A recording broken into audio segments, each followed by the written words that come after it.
5 relationships you need to cut off before 2026. I almost died because I couldn't let go of the wrong people. Not physically died, though the stress was literally killing me, but I was dying inside. My dreams were dying, my joy was dying, my future was dying, all because I kept holding on to relationships that were slowly draining the life out of me. I was 34 years old when I finally realized something that changed everything. Some people are meant to be in your life for a season, not forever. And when their season is over, holding on to them doesn't just stop your growth, it destroys you. Today, I'm going to tell you about 5 types of relationships you need to cut off before 2026. Not because you're being mean, not because you're giving up on people, but because your destiny is too important to let the wrong relationships sabotage it. Drop a comment right now. Have you ever stayed in a relationship way too long because you felt guilty about letting go? Here's what I've learned the hard way. Every person in your life is either adding to your future or subtracting from it. They're either helping you become who you're meant to be, or they're keeping you stuck as who you used to be. There's no neutral ground. And as we approach 2026, you need to make a decision. Are you going to carry dead weight into your future, or are you going to have the courage to let go, create space, and make room for the people who actually belong in your next chapter? This isn't going to be easy to hear. Some of you are going to get defensive. Some of you are going to recognize yourself in these stories. Some of you are going to realize you are the toxic relationship in someone else's life. But if you stick with me for the next hour, I promise you, you're going to walk away with clarity, courage, and a roadmap for building the life you actually want. Let's start with the most dangerous relationship of all, the one that looks so innocent on the surface, but is secretly destroying everything you're trying to build. Relationship number 1, the energy vampire. The call that changed everything. My phone rang at 2:47 a.m. again, for the 4th time that week. It was Jessica, my best friend of 12 years, and she was having another crisis. Her boyfriend broke up with her. Again. She needed to talk right now. It couldn't wait until morning. I answered because that's what good friends do, right? You show up, you support, you're there no matter what. So I listened for 3 hours while she cried, vented, and asked the same questions she'd been asking for the past 5 years. Why does this keep happening to me? Why can't I find a good man? What's wrong with me? I gave her advice, the same advice I'd given her dozens of times before. You need to stop dating the same type of guy. You need to work on yourself. You need to set boundaries. She agreed. She thanked me. She said I was the best friend anyone could ask for. Then she hung up, and by the end of the week, she was back with the same guy who had just broken up with her. Drop a comment. Do you have someone in your life who only calls when they need something? That morning, as I sat there exhausted at 6 a.m. trying to get ready for work after 3 hours of sleep, I had a realization that wrecked me. Jessica didn't actually want my help. She wanted my energy. She wasn't calling me because she valued my friendship. She was calling me because she needed someone to dump her emotional garbage on, and I had become her emotional landfill. The pattern I couldn't see. See, energy vampires are sneaky. They don't look dangerous, they look needy. And if you're a caring person, someone who wants to help, who wants to be there for people, you're their perfect target. Here's how you know you're dealing with an energy vampire. They only call when they have a problem. When was the last time they called just to see how you were doing? When was the last time they celebrated your wins? When was the last time they asked about your life? I looked back at my text messages with Jessica, hundreds of conversations, and 95% of them started with her problem, her crisis, her drama. The other 5%, me reaching out to her and her responding with one-word answers before launching into another one of her issues. They never take your advice. You give them wisdom, you share strategies, you offer solutions. They nod, agree, thank you, then do the exact opposite. Why? Because they don't want solutions, they want attention. Jessica had been in the same cycle for 12 years, same type of toxic relationships, same financial problems, same job complaints, same everything. And every time I tried to help her break the pattern, she'd resist, make excuses, then blame everyone else for her problems. Ask your audience, how do you feel after spending time with certain people? Energized or exhausted? I started paying attention to how I felt after talking to Jessica. Every single conversation left me exhausted, frustrated, and emotionally depleted. I'd hang up feeling like I'd run a marathon. My chest would be tight, my head would hurt, I'd feel completely drained. But I kept answering because I felt guilty, because I thought that's what good friends do. But here's what I didn't understand. You can't help someone who doesn't want to help themselves. And you're not abandoning someone by refusing to let them drown you. The breaking point. The breaking point came on my wedding day. Not my actual wedding day, the week before. I was in the middle of final preparations, stressed but excited, trying to manage 1,000 details, and Jessica called. Another crisis, another breakup, another 3-hour conversation. Except this time I said, "Jessica, I can't talk right now. I'm dealing with wedding stuff. Can we talk later this week?" Her response was, "Wow, I can't believe you're being so selfish. I'm going through the worst time of my life and you can't even spare an hour for your best friend? I guess your wedding is more important than our friendship." And she hung up. Drop a comment. Have you ever been guilt-tripped for setting a boundary? I sat there, stunned. I'd given this woman 12 years of my life, countless hours of listening, advising, supporting. I'd sacrificed sleep, time with my family, dates with my fiancé, my own mental health, all to be there for her. And the one time I said I couldn't talk immediately, I was selfish? That's when I realized this wasn't a friendship, this was a hostage situation. Energy vampires don't love you, they love what you do for them. And the moment you stop providing what they need, they'll turn on you and make you the villain. Jessica didn't come to my wedding. She sent a text the day before saying she couldn't support someone who abandoned her in her time of need. 12 years of friendship ended because I set one boundary. And you know what? That was the best gift she ever gave me. Life after the vampire. Cutting off Jessica was one of the hardest things I ever did. I felt guilty. I felt like a bad person. I questioned myself constantly. But here's what happened. I got my life back. Suddenly, I had time, I had energy, I had emotional bandwidth. I could invest in relationships that were actually healthy. Relationships where there was give and take, where I felt valued, where my needs mattered too. My mental health improved. My stress levels dropped. My relationships with my spouse, my family, my real friends, they all got better because I had more to give them. I wasn't being drained dry anymore. Ask your audience, who in your life takes more than they give? Here's the truth about energy vampires. They will never be satisfied.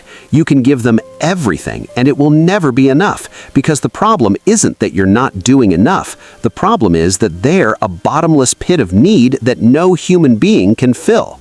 Only God can fill that void. Only professional help can break those patterns. And as long as you keep enabling them, you're preventing them from getting the help they actually need. So, how do you cut off an energy vampire? Set boundaries. Start saying no. Start protecting your time and energy. Stop being available 24/7.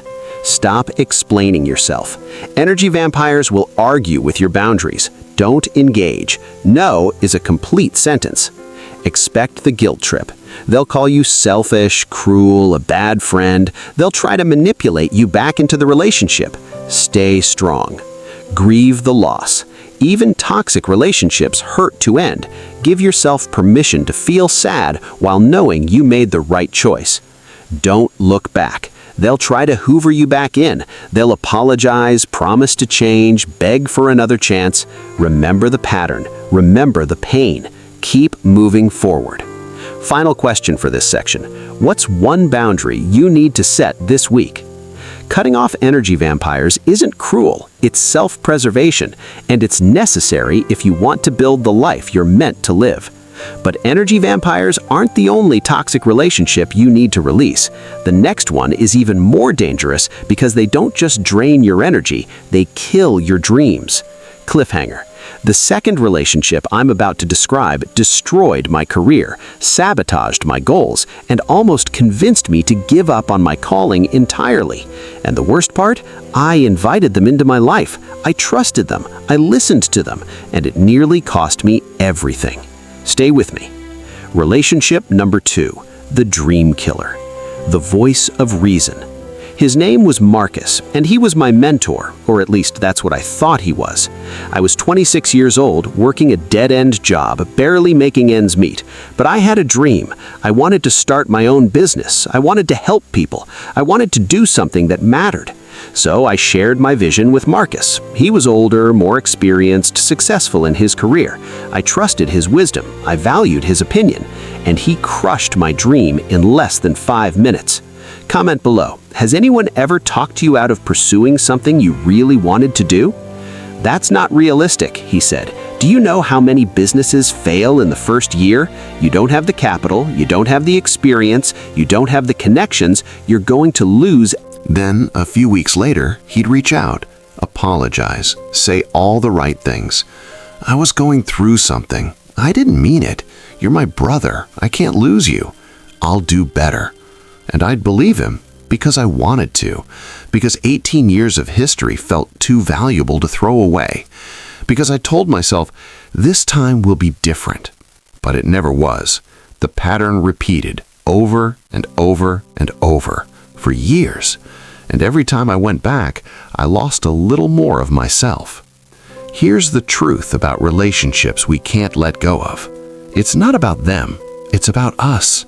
We go back because we're afraid of the loss, the loneliness, the finality. We go back because we're hoping this time will be different. We go back because we don't know who we are without them. Here's why it's so hard to let go. We confuse history with destiny. Just because they were in your past doesn't mean they belong in your future. Just because you've known them for years doesn't mean you need to keep them for more years. Time invested is not a reason to keep investing. With David, I kept thinking, but we've been friends for 18 years, as if the length of time somehow obligated me to endure toxicity forever. But duration doesn't equal quality. Long doesn't mean healthy. We hold on to who they used to be instead of accepting who they are now. He wasn't always like this. She used to be different. I remember when. But people change, and sometimes they change into someone who's no longer compatible with your life. David used to be supportive, kind, trustworthy, but over the years he became bitter, critical, toxic, and I kept relating to the old David instead of dealing with the current David. We're afraid of the grief. Ending a relationship is like a death. There's mourning, loss, emptiness. And sometimes staying in pain feels safer than walking through grief to get to healing. We hope they'll change. If I just love them enough, if I just give them another chance, But you can't change people. Only they can change themselves. And if they haven't changed after multiple chances, they're not going to. Ask your audience, what keeps you going back to someone who keeps hurting you? The final betrayal. The final straw with David came at my lowest point. I'd just lost my job. My marriage was struggling. I was dealing with depression. I was barely holding it together. And David, knowing all of this, did something unforgivable. He slept with my ex-girlfriend, the one who'd shattered my heart years earlier, the one he knew had traumatized me. When I found out, I confronted him, and his response? It just happened. You can't control who you have feelings for. You need to get over it. It was years ago. No remorse, no accountability, just minimization and blame shifting. But even then, part of me wanted to forgive him. Part of me wanted to find a way to make it work, because letting go meant admitting the friendship was truly over, and I wasn't ready. Drop a comment. Have you ever forgiven someone who didn't deserve it because you weren't ready to let go? I gave him one more chance, because I'm an idiot, because I thought maybe he'd realize what he'd done and genuinely change. 6 months later, he did something similar. Different situation, same pattern. Betrayal, minimization, blame shifting. And that's when I finally understood. This wasn't about him being a bad person. This was about him being a bad person for me. Maybe he'd change someday. Maybe he'd grow. Maybe he'd become someone trustworthy. But I couldn't wait around for that. I couldn't keep sacrificing my peace, my mental health, my well-being on the altar of hope. I wrote David a letter. I didn't send it. I just needed to get my thoughts out. But writing it helped me find clarity. In the letter, I said, "I love you. I always will. But I can't keep doing this. I've given you chance after chance, and you've shown me over and over that you're not willing to change. I need to accept that and move on. I hope you find healing. I hope you find peace. I hope you become the person you're capable of being, but I can't be part of your life while you figure that out." Then I blocked his number, blocked him on social media, and deleted every contact point. He tried to reach out through mutual friends. He sent emails. He even showed up at my house once, but I held firm because I finally understood going back wasn't loyalty, it was self-destruction. Ask your audience, when did you finally realize that staying was hurting you more than leaving would? The pattern with others. David wasn't the only person I kept going back to. There was the ex I kept texting even though the relationship was clearly over. We'd broken up, gotten back together, broken up again, on repeat for 2 years. Every time felt like the last time, but it never was, until I blocked her number and forced myself to move on. The family member who kept hurting me, but I kept forgiving because family is family, as if shared DNA obligated me to endure abuse. It took years to understand that family doesn't get a free pass to destroy you. The friend who kept apologizing without ever changing, "I'm sorry," lost meaning after the 100th repetition. Actions speak louder than apologies, and their actions kept screaming, "I don't respect you." All these relationships had one thing in common. I kept going back because I was more afraid of the loss than I was committed to my own well-being. Drop a comment. Who do you keep forgiving, even though they haven't changed? How to finally let go. Accept that love isn't enough. You can love someone and still need to walk away. Love doesn't fix toxicity. Love doesn't heal patterns. Love doesn't obligate you to endure harm. Grieve the relationship while it's still alive. Don't wait until it's officially over. Start mourning now. Start processing now. Start accepting now. It makes the final goodbye easier. Block every avenue of contact. Delete their number. Block social media. Remove anything that allows them back into your life. Make it impossible to go back in a moment of weakness. Find support. Tell trusted friends what you're doing and why. Let them hold you accountable when you want to break your resolve. Replace the relationship with healthier connections. Don't just remove, replace. Invest in relationships that are actually life-giving. Fill the void they left with people who add value. Remember the pain. When you're tempted to go back, remind yourself why you left. Remember the hurt. Remember the pattern. Remember that one more chance never fixed anything. Final question for this section. What would your life look like if you finally let go? Cutting off David was the hardest thing I ever did, but it was also the most life-giving. Within 6 months, my depression lifted, my marriage improved, my confidence returned. I had energy, joy, peace, things I'd been missing for years. Because I wasn't constantly managing his chaos. I wasn't walking on eggshells. I wasn't sacrificing myself to fix someone who didn't want to be fixed. You can have your life back, too. So, there they are, the 5 relationships you need to cut off before 2026. The energy vampire, who drains you dry and never gives back. The dream killer, who convinces you your goals are impossible. The person who keeps you stuck in your past, who won't let you grow. The user, who sees you as a resource instead of a human. And the person you keep going back to, who keeps hurting you despite your chances. Now, before you close this video and move on with your day, I want you to do something. Close your eyes for a moment. Picture your life without these toxic relationships. Picture having energy, time, peace. Picture pursuing your dreams without someone telling you it's impossible. Picture being free from your past. Picture relationships that are actually reciprocal. Picture never going back to someone who keeps hurting you. How does that feel? Relief? Freedom? Peace? Possibility? Drop a final comment. Which of these 5 relationships do you need to cut off? That life is available to you, right now, today. The only thing standing between you and that freedom is your decision to let go.